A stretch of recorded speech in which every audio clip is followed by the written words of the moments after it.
કેમ છો બધા? મજામાં? પર આ બધા સુખમાં ને? અંબામાના આશીર્વાદ બરાબર છે ને?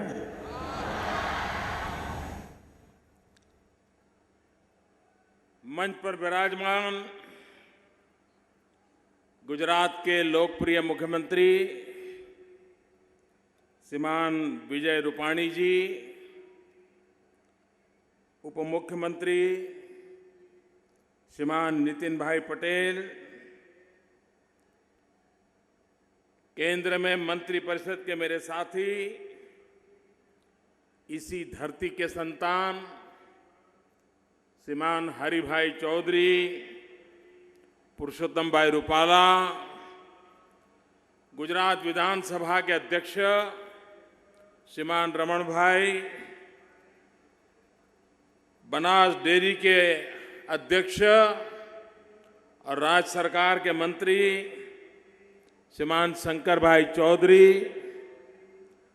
भारतीय जनता पार्टी के गुजरात प्रदेश के युवा अध्यक्ष एवं विधायक श्रीमान जीतूभाई वाघाणी, राज्य सरकार में मंत्री Shri Dilip Thakur ji, Ishwar bhai Patel, Kesaji Chauhan, milk marketing federation Anand के अध्यक्ष श्री जेठाभाई पटेल, जिला पंचायत के अध्यक्ष श्रीमान दिनेश जी, हमारे बहुत पुराने वरिष्ठ नेता श्रीमान परबत भाई पटेल, बनास डेयरी उपाध्यक्ष श्रीमान मावजी भाई मगन भाई देसाई, मंच पर विराजमान सभी महानुभाव और विशाल संख्या में पधारे हुए बनासकांठा के मेरे प्यारे भाइयों और बहनों,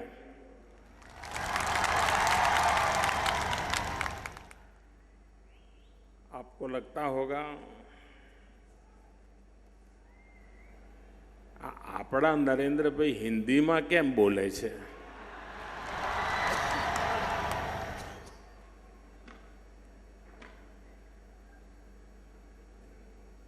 अरे देश को भी तो पता चलना चाहिए कि बनासकांठा का किसान कैसा काम करता है।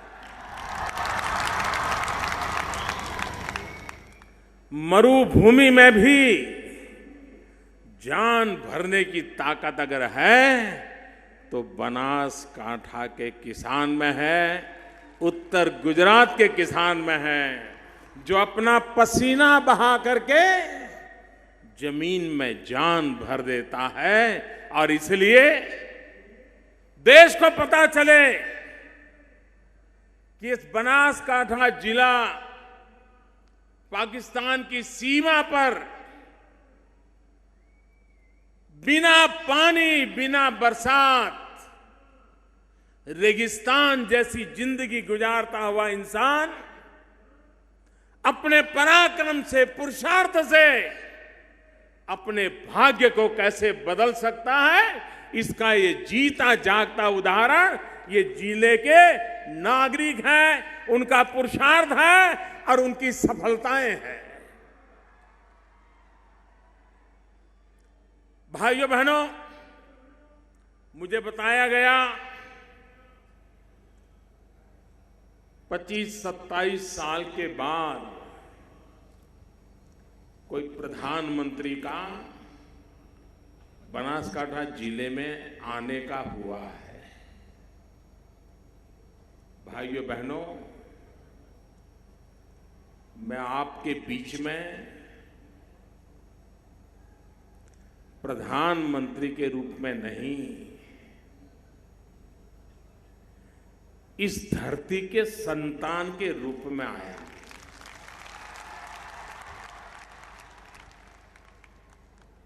इस मिट्टी ने मुझे बड़ा किया है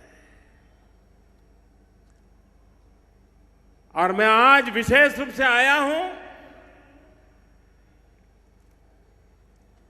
श्रद्धेय गलबा भाई को उनकी तपस्या को नमन करने के लिए आया हूं। लाखों पशुओं की तरफ से, लाखों परिवारों की तरफ से बनासकांठा की बंजर भूमि की तरफ से मैं आज गलबा भाई की शताब्दी के समारोह की शुरुआत में उनको शत शत नमन करता हूं। इन सब की तरफ से नमन करता हूं। आप कल्पना कीजिए, आज से 50 साल पहले जब गलबा भाई की उम्र 50 साल की थी, 8 छोटी छोटी दूध मंडली उससे शुरू किया और आज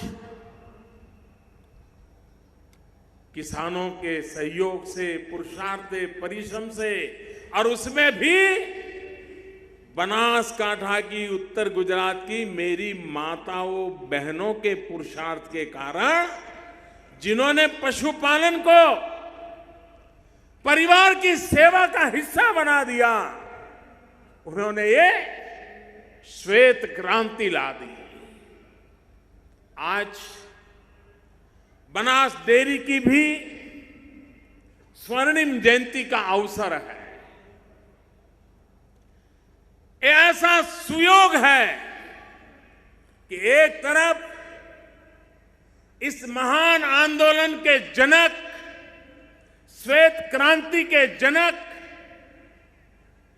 गलबा भाई की शताब्दी, और दूसरी तरफ उन्हीं के हाथों से बोए गया पौधा, 8 मंडली से शुरू हुआ पौधा आज बनास डेयरी के रूप में वटवृक्ष बन गया है। उसकी स्वर्णिम जयंती का यह अवसर है। और इसलिए इस 50 वर्ष में जिन जिन महानुभावों ने इस बनास डेयरी को चलाया, आगे बढ़ाया, इस ऊंचाई पर ले गए, अनेक चेयरमैन आए होंगे, अनेक व्यवस्थापक आए होंगे, अनेक कर्मचारी रहे होंगे। मैं आज इस 50 साल की यात्रा में जिन जिन लोगों ने योगदान दिया है, उन सबका हृदय से बहुत बहुत अभिनंदन करता हूं, उनका साधुवाद करता हूं। भाइयों बहनों, आप मुंबई जाएं, सूरत जाएं, किसी और इलाके में जाएं, तो कठिनाइयों में जिंदगी गुजारने के लिए गुजरात से कौन आया है, तो ज्यादातर पता चलता था कच्छ और बनासकांठा के लोग अपना गांव, अपना इलाका छोड़ करके रोजी रोटी कमाने के लिए कहीं बाहर जाते थे, क्योंकि यहां कोई प्राकृतिक संसाधन नहीं थे। और भाइयों बहनों, हम पहले से कह रहे थे, एक बार मां नर्मदा हमारी इस विनाश की धरती को आकर के छू लेगी, मेरा किसान मिट्टी को सोना बना करके रख देगा। आज उसने बनास की सूखी धरती को, इस रेगिस्तान वाली धरती को सोने में तब्दील कर दिया। मुझे बराबर याद है, मैं नया नया मुख्यमंत्री बना था, कई सारे सवाल या निशान मेरे लिए लगाए जाते थे। ये मोदी मुख्यमंत्री क्या करेगा? ये तो कभी गांव का सरपंच नहीं रहा, कभी चुनाव नहीं लड़ा, इसको क्या आएगा? बड़ी मजाक उड़ती थी। उस समय मेरा सबसे पहला सार्वजनिक कार्यक्रम डीसा में हुआ था, इसी धरती पर हुआ था, इसी मैदान में हुआ था और वो था लोक कल्याण मेला। और उस दिन मैंने जो नजारा देखा था, आज उससे अनेक गुना नजारा बड़ा मेरी आंखों के सामने देख रहा। भाइयों बहनों, मुझे बराबर याद है बनासकांठा के किसान मुझ पे बहुत नाराज रहते थे, गुस्सा करते थे, कभी कभी मेरे पुतले जलाते थे, और फिर भी मैं हिम्मत करके उनके बीच जाता था और मैं उनको कहता था कि अगर बनासकांठा का भाग्य बदलना है तो हमें पानी बचाना पड़ेगा, बिजली के तार छोड़ने पड़ेंगे, किसान को बिजली नहीं पानी चाहिए। ये बात मैं उस समय बताता था, नाराजी मोलता था, लेकिन ये मेरा सौभाग्य है कि वही बनासकांठा, वही मेरे बनासकांठा के किसान, उन्होंने मेरी बात को सर आंखों पे चढ़ाया और आज ड्रिप इरिगेशन में, टपक सिंचाई में, स्प्रिंकलर में पूरे गुजरात में नंबर 1 पर ला करके खड़ा कर दिया। मैं उन सभी किसानों को, मैं आज उन सभी किसानों को सर झुका करके नमन करता हूं। उन्होंने न अपना भाग्य बदला है, ऐसा नहीं है, उन्होंने आने वाली अनेक अनेक पीढ़ियों का भी भाग्य बदल दिया है। मुझे याद है 2007 या 2008 का वर्ष होगा, ऐसा ही एक किसानों के लिए कार्यक्रम मेरा था, तो मैं बनासकांठा में आया था। तो हमारे एक मित्र हैं, दिव्यांग हैं, श्री गेना जी। गेना जी हमारे लाखनी तहसील से हैं। तो गेना जी चल तो पाते नहीं हैं, दिव्यांग है, लेकिन बड़े प्रगतिशील किसान हैं। वो इतना बड़ा दाड़म लेकर के, अनार लेकर के मुझे भेंट करने आए, नारियल से भी बड़ा था। मैं हैरान था, मैंने उनसे पूछा, भाई ये कमाल कैसे किया है आपने? बोले साहब, आज तो मेरे खेत में पूरे जिले के लोग देखने के लिए आते हैं और आप देखना धीरे धीरे दाड़म की खेती में बनासकांठा आगे निकल जाएगा। एक गांव के मेरे गेना जी, सरकारी गोरिया के हैं ना गेना जी, आए होंगे, शायद कहीं बैठे होंगे, हमारे गेना जी कहीं बैठे होंगे। क्या कमाल करके रख दिया। भाइयों बहनों, बनासकांठा के किसान ने प्रगतिशील किसान के रूप में अपनी छवि छोड़ी है। और एक दो किसान नहीं, एक आंदोलन खड़ा हुआ है। आज भी बनासकांठा के किसानों ने प्रति हेक्टर आलू की पैदावार का जो रिकॉर्ड किया है, उस रिकॉर्ड को कोई तोड़ नहीं पाया है। ये काम बनासकांठा ने कर दिया। आज बनासकांठा पोटैटो के लिए भी जाना जाने लगा है। भाइयों बहनों,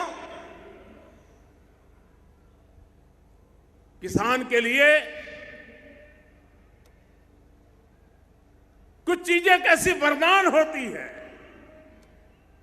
गलबा भाई ने जब डेयरी का काम शुरू किया, जहां पानी ना हो, रेगिस्तान हो, 10 साल में 7 साल अकाल रहता हो, जहां किसान ईश्वर की इच्छा पर ही जिंदगी गुजारता हो, उसके लिए तो आत्महत्या एक ही रास्ता बच जाता था। लेकिन इस जिले ने किसानों को पशुपालन की ओर मोड़ दिया, दूध उत्पादन की ओर मोड़ दिया, और पशुओं की सेवा करते करते, दूध क्रांति करते करते अपने परिवार को भी चलाया, बच्चों को भी पढ़ाया और जीवन को आगे ले गए। भाइयों बहनों, यही बनासकांठा, यही गुजरात जिसने श्वेत क्रांति का नेतृत्व किया था, आज मुझे खुशी हुई कि बनास डेयरी ने श्वेत क्रांति के साथ साथ स्वीट क्रांति का भी बिगुल बजाया है। जहां श्वेत क्रांति हुई वहां अब स्वीट क्रांति भी होने वाली है। मधु क्रांति, शहद, बनास ने डेयरी के दूध की जैसी व्यवस्था की है। किसानों को शहद के लिए, मधुमक्खी पालन के लिए ट्रेनिंग देना शुरू किया। आज उसके हनी में से पहला पैकेजिंग बना करके उन्होंने मार्केट में रखा है। मेरा पूरा विश्वास है गुजरात में जो डेयरी का नेटवर्क है और करीब करीब सभी जिलों में डेयरी का नेटवर्क है, किसानों की समितियां बनी हुई हैं। दूध के साथ साथ खेतों में अगर मधुमक्खी पालन भी किसान पकड़ ले तो जैसे दूध भरने जाते हैं वैसे मधु भरने जाएंगे, मध भरने जाएंगे, शहद, हनी ले जाएंगे और डेयरी की गाड़ियों में दूध भी जाएगा, शहद भी जाएगा। एक्स्ट्रा प्रॉफिट, एक्स्ट्रा बेनिफिट, अतिरिक्त कमाई का एक नया रास्ता गुजरात के सभी डेयरी, सभी किसान इस रास्ते पर चल करके इस श्वेत क्रांति के साथ साथ स्वीट क्रांति को भी ला सकते हैं, ऐसा मेरा विश्वास है। दुनिया में शहद की मांग है, बहुत बड़ा मार्केट है। अगर हम शहद में भी आगे निकल जाएं, और जब नर्मदा का पानी आया है, नर्मदा के नजदीक के इलाकों में तो बहुत बड़ी मात्रा में इसका लाभ मिलता है। फर्टिलाइजर उपयोग करने के तरीके बदलने पड़ते हैं, लेकिन लाभ इतना बड़ा होता है। और जैसा बनासकांठा के किसान का मन बदला है, ये भी बदल के रहेगा, ऐसा मुझे विश्वास है। आज बनास डेयरी ने अमूल ब्रांड के साथ चीज का प्रोडक्शन का भी एक प्लांट शुरू किया। गुजरात में जितनी भी डेयरियां वो चीज के काम से चली हुई हैं, आप हैरान होंगे, दुनिया के कई देश हैं वे अमूल के ब्रांड की चीज मांगते हैं। जितनी पैदावार होती है तुरंत उठ जाती है, लोग ग्राहक मिल जाते हैं। आज उसमें एक इजाफा बनास डेयरी के द्वारा हो रहा है, मैं उनको बधाई देता हूं। एक बहुत बड़ा इनिशिएटिव आज डेयरी ने लिया है, कांकरेज की गाय। इस नस्ल का मूल्य हम जानते हैं, वैज्ञानिक तरीकों ने भी गिर की गाय, कांकरेज की गाय, इसका महत्व स्वीकार किया है। अब A2 मिल्क, जिस कांकरेज की गाय के दूध की एक विशेषताएं हैं, विशेष तत्व हैं, उसको आज उन्होंने मार्केट में रखा है। जो हेल्थ कॉन्शियस लोग हैं, जहां बच्चों को कुपोषण की समस्या है, ऐसे बच्चों के लिए A2 मिल्क, कांकरेजी गाय का A2 मिल्क उनके स्वास्थ्य के लिए उपकारक होने वाला है। ऐसा एक भगीरथ काम भी आज यहां शुरू हुआ है। यहां कांकरेज की नस्ल को बढ़ावा देना, उसमें सुधार करना, उसकी क्षमता में सुधार करना, उसकी पर कैपिटा मिल्क प्रोडक्शन बढ़ाना, उसके लिए भी वैज्ञानिक तरीके चल रहे हैं। मैं बनास में जब आया हूं तब मैं बनास डेयरी से चाहूंगा कि वो एक काम और भी करें, और कर सकते हैं। बनास हो, साबर डेयरी हो, दूधसागर डेयरी हो, ये तीनों मिलकर के भी कर सकते हैं। दो चीजें हम ऐसी पैदा करते हैं हमारे किसान, लेकिन हम सस्ते में बेच देते हैं। और जो हम कैस्टर की खेती करते हैं, दिवेला, एरंडा, 80% खेती हमारे यहां होती है, उसका उत्पादन। उस पर इतनी वैल्यू एडिशन होती है, इतनी प्रोसेस होती है, सारी दुनिया के महत्वपूर्ण टेक्नोलॉजी में, स्पेस शटल की टेक्नोलॉजी में ये कैस्टर के ऑयल से बनी हुई चीजें सबसे सफल रहती है। लेकिन हम जो हैं अभी भी हमारा दिवेला एरंडा जो कहे ऐसे का ऐसा बेच देते हैं। ये बनास, दूधसागर, साबर एक रिसर्च सेंटर बनाए और हमारे किसान जो यहाँ पर कैस्टर पैदा करते हैं, एरंडा पैदा करते हैं, दिवेला पैदा करते हैं, उसमें वैल्यू एडिशन कैसे करें और हमारा ये कीमती संपत्ति पानी के मोल से बाहर चली जाती है उसे हम बचाएं। दूसरा है इसबगोल। इसबगोल की ताकत बहुत बड़ी ताकत है, उसमें बहुत वैल्यू एडिशन हो सकता है। जब कुरियन जिंदा थे तो श्रीमान कुरियन जी को मैंने कहा था कि आप इसबगोल पर वैल्यू एडिशन पर काम कीजिए। उन्होंने प्रारंभ किया था, आइसक्रीम बनाया था इसबगोल का और आइसक्रीम का नाम दिया था इसबकुल। आनंद में शुरुआत की थी उन्होंने उस समय। इतना बड़ा ग्लोबल मार्केट है इसबगोल का, उसके संबंध में भी अगर वैज्ञानिक तरीके से हम काम करें तो बहुत बड़ा बदलाव ला सकते हैं और हमें लाना चाहिए। भाइयों बहनों, इन दिनों पूरे देश में इस बात की चर्चा चल रही है, नोटों का क्या होगा।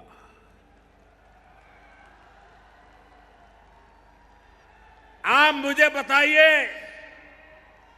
8 तारीख के पहले 100 की नोट की कोई कीमत थी क्या? 50 की नोट की कोई कीमत थी क्या? 20 की नोट की कोई कीमत थी क्या? छोटे को कोई पूछता था क्या? हर कोई बड़ों को ही पूछता था 1500, 1500, 1500। 8 तारीख के बाद देश देखिए 100 का मूल्य कैसा बढ़ गया, कैसी ताकत बढ़ गई, उसकी जान आ गई। भाइयों बहनों, जैसे 8 तारीख के पहले बड़ों की पूछ होती थी, 1000 और 500 की ही गिनती गिनी जाती थी, 20, 50, 100 को कोई पूछता नहीं था, छोटे की तरफ कोई देखता नहीं था। 8 तारीख के बाद बड़ों की ओर कोई देखने को तैयार नहीं है, सब छोटे के लिए तैयार हो गए हैं। भाइयों, ये फर्क आया है। और जैसे बड़ी नोट नहीं, छोटी नोट की ताकत बड़ी है, बड़े लोग नहीं, छोटे लोगों की ताकत बढ़ाने के लिए ये बहुत बड़ा फैसला मैंने किया। देश का गरीब, देश का सामान्य मानवी, जैसे 100 रुपये की ताकत बढ़ गई, वैसे गरीब की ताकत बढ़ाने के लिए ये मैंने काम किया है। आप कल्पना कर सकते हैं भाइयों, आपने देखा होगा कुछ भी खरीद करने जाओ, कच्चा बिल की पक्का बिल, बिल मांगोगे तो छोटा व्यापारी भी कहता है नहीं बिल में लेना है तो दूसरी दुकान पे जाओ, कैश देना है तो ले आओ। ऐसा ही चला। मकान चाहिए, मकान वाला कहता है चेक में इतना, रोकड़े में इतना। अब वो गरीब आदमी रोकड़ा लाएगा कहां से? भाइयों बहनों, इस प्रकार से नोटें छापते गए, छापते गए, छापते गए और देश, उसका अर्थतंत्र ये नोटों के ढेर के नीचे ही दबने लग गया। भाइयों बहनों, मेरी लड़ाई है आतंकवाद के खिलाफ। आतंकवादियों को ताकत मिलती है जाली नोट से, और हम तो सीमा पार क्या हो रहा है सब जानते हैं, पड़ोस में ही रहते हैं। कैसी मुसीबतें हमें झेलनी पड़ी है ये बनासकांठा पाटन जिले के लोग ज्यादा जानते हैं। भाइयों बहनों, जाली नोट के कारोबारी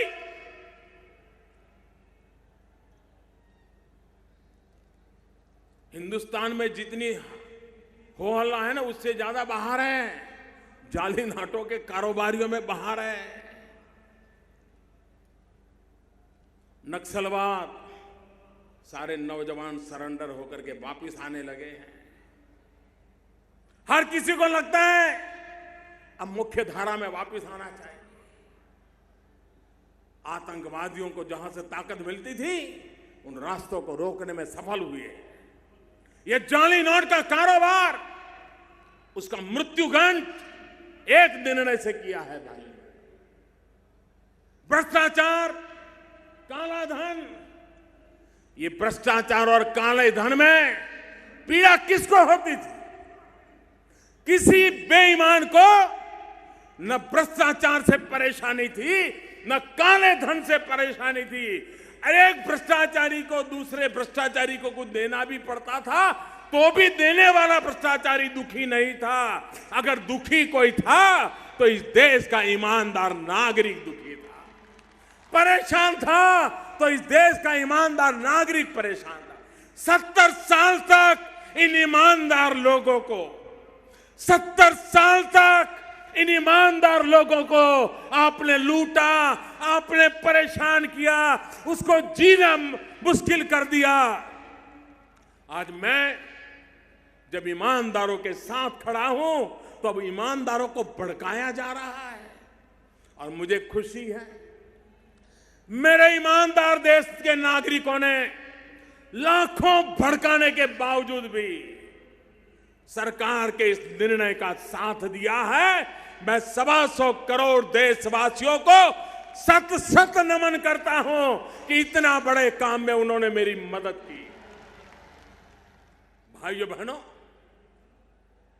आजकल बड़े बुद्धिमान लोग भाषण सुनाते हैं कि मोदी जी आपने इतना बड़ा निर्णय किया, लेकिन हमारे जीते जीते कोई लाभ नहीं मिलेगा, मरने के बाद मिलेगा। भाइयों बहनों, हमारे देश में एक चारवाक ऋषि हो गए। ये चारवाक ऋषि कहते थे, ऋणम कृत्वा धृतम पिबेत। वो कहते थे, अरे मृत्यु के बाद क्या होने वाला है कौन जाता है, जो मौज करनी है अभी कर लो, जो खाना है खा लो, घी पीना है पी लो, आनंद से जी लो।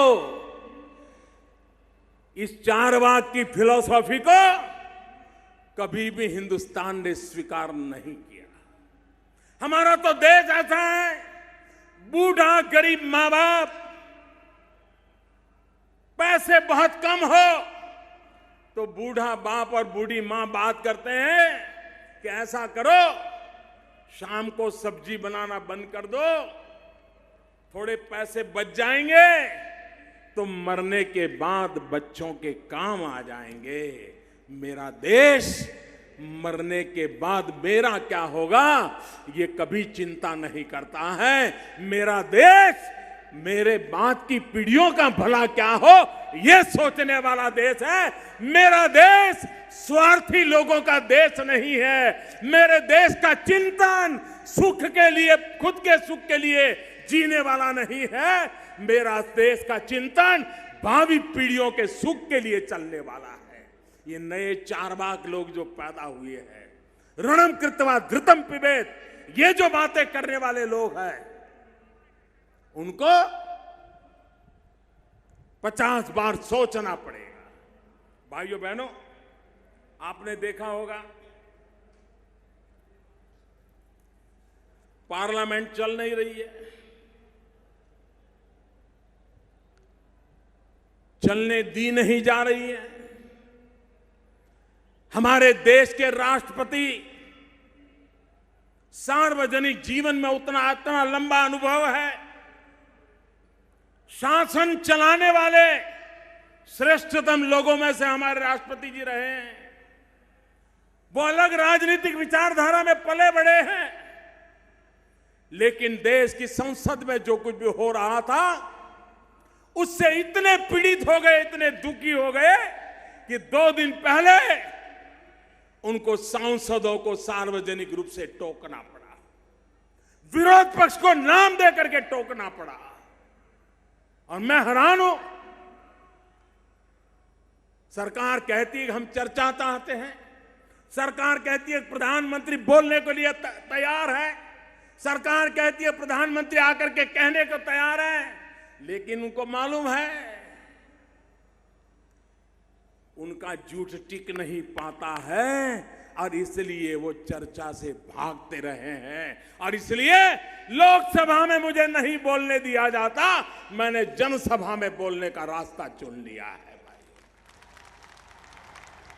और जिस दिन मौका मिलेगा लोकसभा में भी 125 करोड़ देशवासियों की आवाज मैं जरूर पहुंचाने का प्रयास करूंगा। मेरे भाइयों बहनों,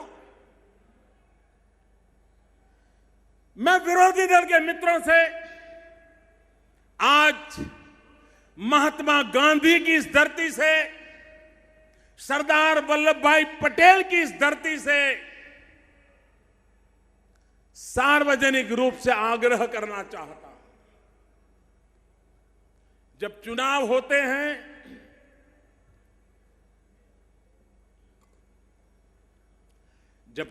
होते हैं हम सभी दल एक दूसरे के खिलाफ बोलते हैं, आरोप प्रत्यारोपण करते हैं, अच्छी और बुरी नीतियों की चर्चा करते हैं, हर प्रकार से अपने विरोधियों पर जैसा मार कर सकते करने की कोशिश करते हैं। सभी दल करते हैं, भारतीय जनता पार्टी भी करेगी, कांग्रेस भी करेगी, बाकी सब छोटे मोटे दल भी सब करते हैं। लेकिन सभी पार्टियां एक काम जरूर करती है, क्या? मतदाता सूची को ठीक करना, अधिकतम लोग मतदान करने आए इसकी चिंता करना, मतदाताओं को कैसे बटन दबाना वो सिखाना सभी दल करते हैं।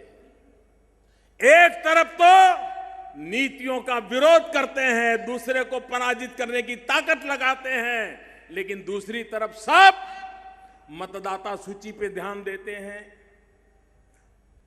इलेक्ट्रॉनिक वोटिंग मशीन पे ध्यान देते हैं, अधिक लोग मतदान करने के लिए आए इस पर ध्यान देते हैं।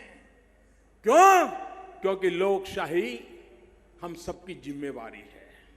मैं विरोध पक्ष के मित्रों से कहना चाहता हूं, आप ये तो नहीं कहने की हिम्मत कर रहे हो कि मोदी 1000 और 500 वाला नीट वापिस ले लो, क्योंकि आपको मालूम है जनता का मिजाज बदला हुआ है।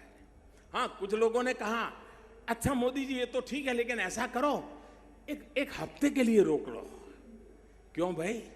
ये हफ्ते में कौन सा जादू होने वाला था? ये एक हफ्ता रोकने के इरादा क्या था? लेकिन कोई दल ये नहीं कहता है कि निर्णय को रोल बैक करो, सब दल कहते हैं ठीक से लागू करो। मैं सभी दलों से कहना चाहता हूं कि जैसे चुनाव में हम एक दूसरे का घोर विरोध करते हैं, लेकिन मतदान बढ़ाने के लिए मेहनत करते हैं, मतदाता सूची के लिए मेहनत करते हैं, इलेक्ट्रॉनिक मशीन की ट्रेनिंग के लिए मेहनत करते हैं। आज समय की मांग है कि आप खुल करके मेरा विरोध करिए, मेरी आलोचना करिए, लेकिन लोगों को बैंकिंग सिखाने के लिए काम कीजिए, इलेक्ट्रॉनिक पद्धति से पैसे कैसे लिए जाते दिए जाते ये सिखाइए। हम सब मिलकर के देश को भाग्य बदलने का एक ऐसा उत्तम अवसर आया है, हम सब उसको काम करें और आप भी फायदा उठाइए। मुझे खुशी होगी मेरे विरोधी दल के लोग जन जन को इस काम में लगा करके अगर राजनीतिक फायदा उठाते हैं तो देश का भला हुआ, इसका मुझे आनंद होगा भाइयों। अरे राजनीति से ऊपर राष्ट्र नीति होती है, दल से बड़ा देश होता है। भाइयों बहनों, गरीबों पे बातें करना अलग होती है, गरीबों के लिए नीतियां बना करके कठोरता से लागू करने के लिए समर्पण का भाव लगता है, और समर्पित भाव से आज ये सरकार आपकी सेवा में लगी है। भाइयों बहनों, मैंने पहले दिन से कहा है, यह निर्णय मामूली नहीं है मेरे भाइयों बहनों, बहुत मुश्किल बड़ा निर्णय है, कठिन निर्णय है। और मैंने कहा था बहुत तकलीफ पड़ेगी, मैंने कहा था मुसीबत आएगी, और 50 दिन ये तकलीफ होगी ही होगी, और तकलीफ रोजमर्रा थोड़ी बढ़ती भी जाएगी, लेकिन 50 दिन के बाद मैंने हिसाब किताब लगाया है, वो एकदम से धीरे धीरे धीरे धीरे करके पहले जैसी स्थिति की तरफ आगे बढ़ेगा। 50 दिन तक ये कठिनाइयां रहने वाली है। 50 दिन के बाद आप ही देखेंगे कि धीरे धीरे धीरे आपकी आंखों के सामने परिस्थितियां सुधरती नजर आ जाएगी। भाइयों बहनों, देश भ्रष्टाचार से मुक्त करने का एक महत्वपूर्ण कदम है। और कुछ लोग, आपने देखा होगा इन दिनों सरकार बराबर पीछे लग गई है, बैंक वाले जेल में जा रहे हैं, बड़े बड़े गड्ढे लेकर के भागे हुए लोग जेल जा रहे हैं, चारों तरफ उनको लगा था कि ठीक है मोदी जी 1500 की बंद कर देता है, हम पिछले दरवाजे से कुछ कर लेंगे, लेकिन उनको मालूम नहीं था मोदी ने पिछले दरवाजे पर भी कैमरे लगाए हुए हैं। ये सब के सब पकड़े जाने वाले, कोई बचने वाला नहीं है। 2 महीना, 3 महीना, 6 महीना, जिन्होंने भी 8 तारीख के बाद नए पाप किए हैं वो तो किसी हालत में बचने वाले नहीं है भाइयों बहनों, उनको सजा भुगतनी पड़ेगी। 125 करोड़ देशवासियों के सपनों को चूर चूर करने का पाप जिन्होंने किया है वो बचने वाले नहीं है, ये मैं देशवासियों को विश्वास दिलाना चाहता हूं।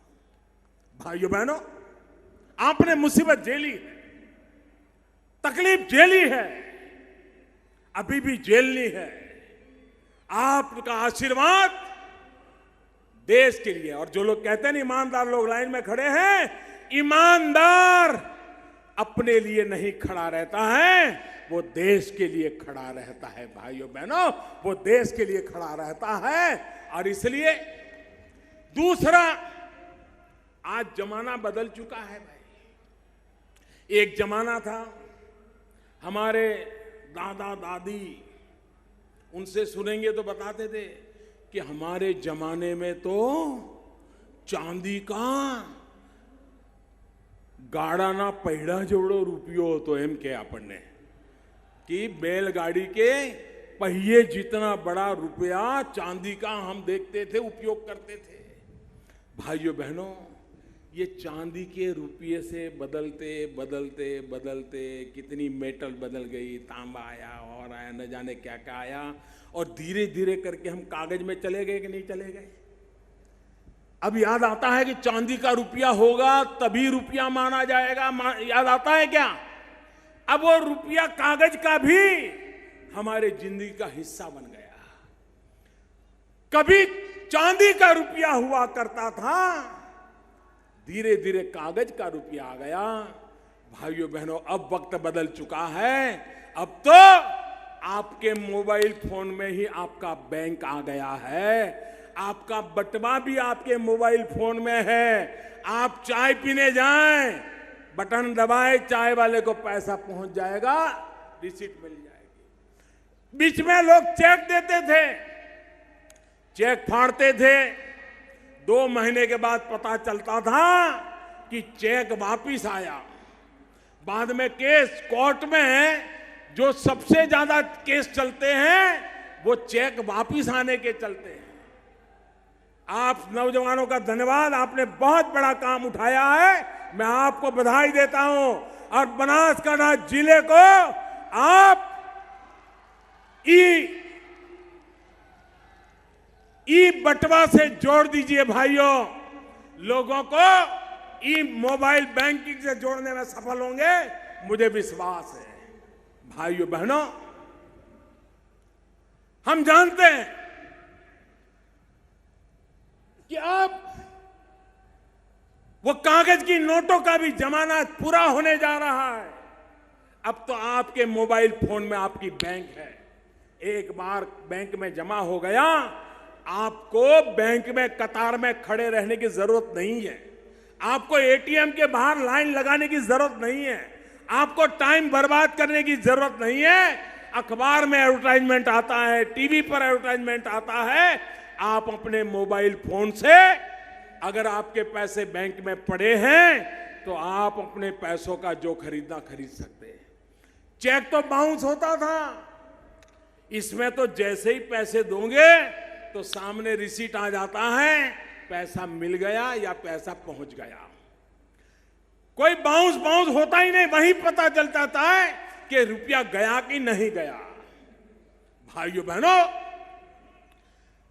हिंदुस्तान दुनिया में तेज गति से आगे जाना चाहता है। ये नोटों के बंडलों के ढेर, ये नोटों के पहाड़ हमारे अर्थतंत्र को दबोच रहे हैं।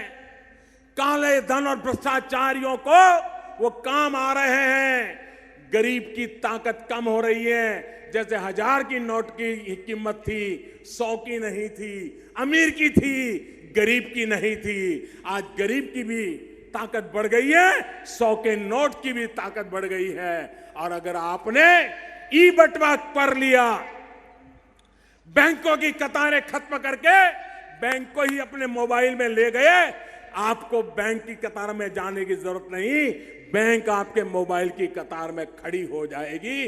मैं आपसे आग्रह करता हूं, मैं देशवासियों से आग्रह करता हूं, मैं मीडिया के मित्रों से विशेष प्रार्थना करना चाहता हूं। मोदी की आलोचना करना आपका हक है, आप जरूर कीजिए।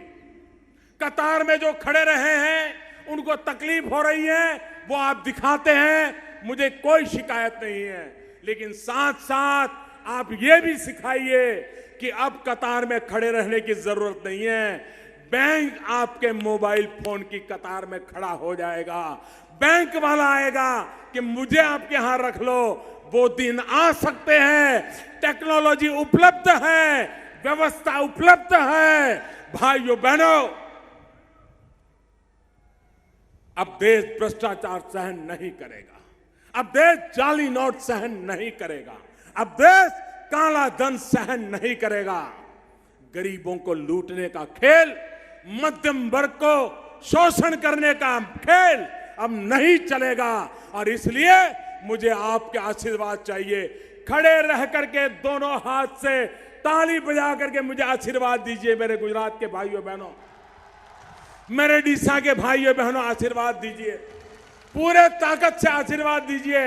भारत माता की, भारत माता की, भारत माता की।